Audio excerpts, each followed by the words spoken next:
कारण है। मिट्टी से घड़ा बंदा घड़ा लगे और चाह कर डोरी वगैरह काटी निमित्त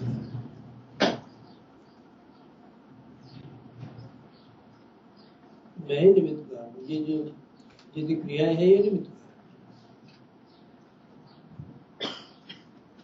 मेरे ज्ञान का जैसे मैं ही कारण हूं, हे अर्जुन, वैसे ही मेरे अज्ञान के लिए और संसार दुख के लिए भी मैं ही कारण हूं। ऐसा तुम अब आगे समझ। दुख अगर मिलता है तो दुख का कारण भी मैं हूं। बाद में कोई भी दे सकता आपको। ईश्वर स्वयं आपके जीवन के कार्यों के लिए दुख देता है। हमारा जीवन के कार्य हमारे होते हैं जो दुख भी है, जो भी ईश्वर ने दिया हुआ है, क्या कोई नहीं आ सकता।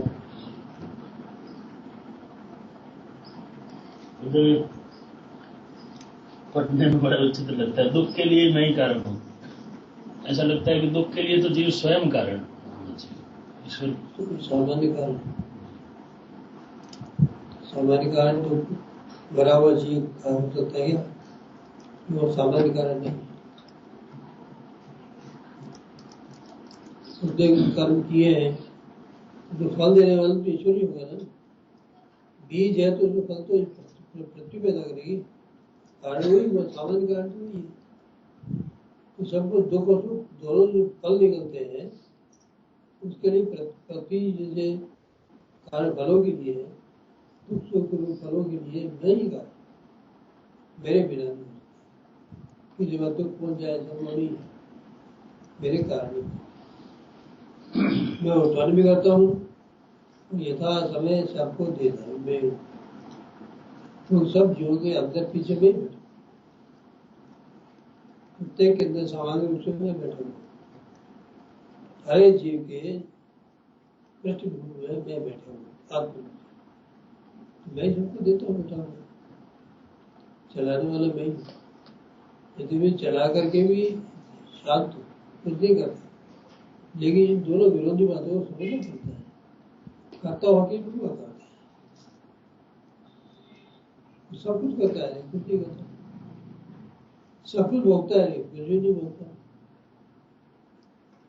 सब कुछ भोगता है, सब कुछ करता है, देख देख भोगता है, भोगता है। पृथ्वी सब कुछ पैदा करती है, कुछ करने का काम ही नहीं। चुपचाप साथ में पड़ी रहती, सब बीज पैदा हो जाते, पृथ्वी पोषण दे देती है। तो फल पैदा करते हुए भी कुछ नहीं करेगा, बीज नहीं डालने का काम नहीं करेगा। उसको क्या आपको फल चाहिए उसको तो बताइए। आप जो चाहो ले, ईश्वर जी जो चाहो ले, देने वाला तो वही है। हम कर्म करेंगे वैसा मिलेगा, देने वाला तो वही है। हम तो केवल ग्राहक है, उसको लेने की इच्छा पूर्ति करने वाला। इच्छा पूर्ति होना हमारे रिश्तेदार, इच्छा तो करेंगे, उसकी पूर्ति नहीं करेगा, उसकी हमारे कर्मानुसार करेगा उसका।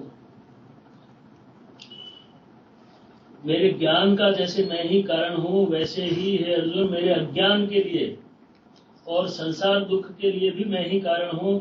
इस बात को तू आगे इस प्रकार समझ कि देह को ही आत्मा मानने वाले किंवा देह को भोग देने में ही तत्पर लोगों की संगति में रात दिन रहकर उन्हीं की सेवा में यदि रत रहें तथा केवल प्रपंच का ही महत्व सुनते रहें, तो ऐसे सदोष अभ्यास से तथा उन विपरीत संस्कारों से जिसका आत्मभाव देह में ही डूब गया है,